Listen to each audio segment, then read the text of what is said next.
Yeah. In this session, we will be focusing on looking at the short-term interest rates. We will look at the short-term interest rates and what kind of impact they have with the term structure of the interest rates, and how does the volatility of the interest rates impact the term structure. And we will introduce to a concept of, or probably will relook at the concept of convexity, based on how is the convexity impacted one with the maturity period. We'll try to see what are the factors that will impact the convexity of a bond, primarily looking at the maturity as well as the volatility of the security or volatility of the underlying interest rates, and based on that, see if at all I have to look at incorporating a risk premium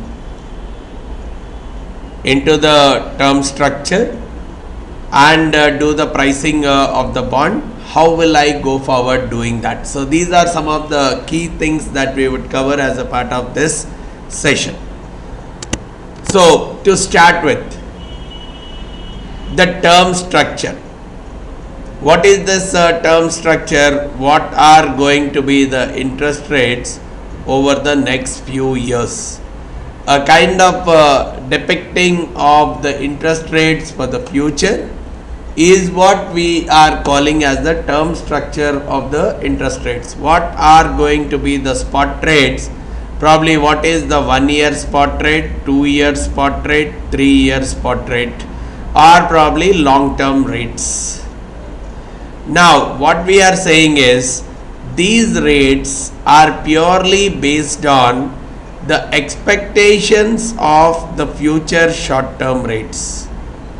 Right, this was actually propounded as a part of our expectations theory also here, but when we use the word here, we are using it in a slightly different context. The expectation of the future interest rates. So the word itself is saying expectation of the future short term rate. There are two ways of putting it. Okay, right now if the interest rates are 7%, if I am saying the next year also the 1 year interest rate is going to be 7%, means 1 year spot rate next year is going to be 7%, or this is an expected rate.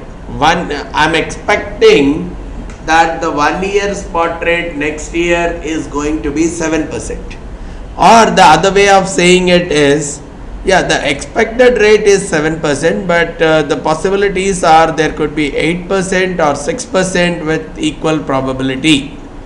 Still the expected is 7, right? But there is a difference between saying the interest rate next year can be 8% or 6% versus saying the interest rate next year is expected to be 7%. That is what we are trying to highlight in this particular session, because whenever we deal with this concept of the shape of the term structure or the yield part, we always deal with these expected values kind of scenario. For example,